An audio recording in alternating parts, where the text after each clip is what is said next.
কিন্তু আমাদের পাশের দেশের প্রভাব ভুলে যাবার কোনো কারণ নেই।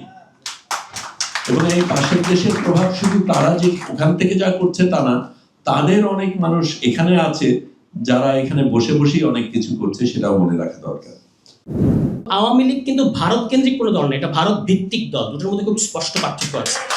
ভারত ভিত্তিক কোনো একটা সংগঠনকে যার হেডকোয়ার্টার ভারতে, তাকে কি আপনি আপনার দেশে অপারেট করতে দেবেন? এটা তো ন্যাশনাল সিকিউরিটির প্রশ্ন। আমরা সবাই জানি যে আমাদের দেশটা আসলে আওয়ামী লীগের দখলে ছিল না। আওয়ামী লীগ তো একটা জাস্ট মুখোশ মাত্র। এটা কার দখলে ছিল আপনাদের কাউকে বলে দিতে হবে না, you guys all know, right? এখন এই যে কার দখলে ছিল এবং তার দখল থেকে যে আমরা মুক্তি পাবো না, এটা আমরা মেনে নিয়েছিলাম, মানে আমরা বুড়ো জেনারেশন মেনে নিয়েছিলাম, কিন্তু পরের জেনারেশন তারা মেনে নেয় নাই।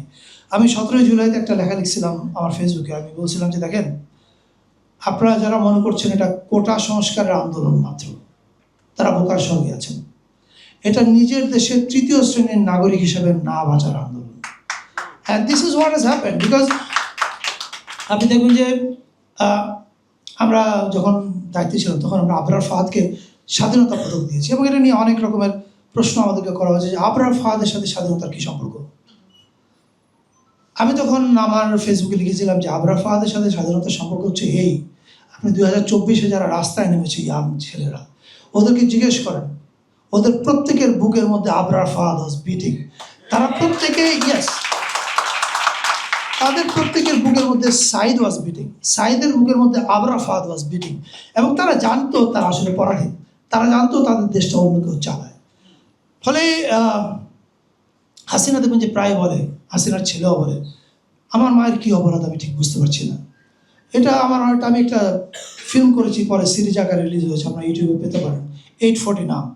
840 শেষ দিকে মেয়র ডাব্লিউ এরকম একটা ডায়লগ দেয় যে আমার কী অপরাধ, এত উন্নয়ন করলাম কিন্তু তবু একটা মানুষ আমার ভালোবাসলো না, কেন বুঝলাম না জিনিসটা। And this is what Hasina did not understand, যে তুমি আমাকে ফ্লাইওভার দিলা কিনা, কি দিলা না দিলা, ইট ডাজন্ট ম্যাটার। তুমি উন্নয়নের নামে কত টাকা চুরি করলা, তার চেয়ে সবচেয়ে বড় গুরুত্বপূর্ণ হচ্ছে আপনি আমাকে 5 তারকা জেলখানায় রাখলে আমি মানব না। আপনি আমার দেশের স্বাধীনতা আরেক দেশের হাতে তুলে দিলে আমি সেটা মানব না। আমি পরাধীনতার থেকে মুক্ত হওয়ার জন্য যদি স্ট্রাগল করতে গিয়ে আমাকে একবেলা কম খাইতে হয়, আমি ওটা মেনে নেব। And this is what human nature is. এইটা জুলাই আমাদেরকে গিফট করছে, যে কারণে আমরা প্রত্যেকে এটাকে দ্বিতীয় স্বাধীনতা বলি। দ্বিতীয় স্বাধীনতা নট যে আমরা একটা নতুন দেশ পাইছি, এই অর্থে যে আমরা আমাদের সার্বভৌমত্ব ফিরে পাইছি এই জুলাইয়ের মাধ্যমে।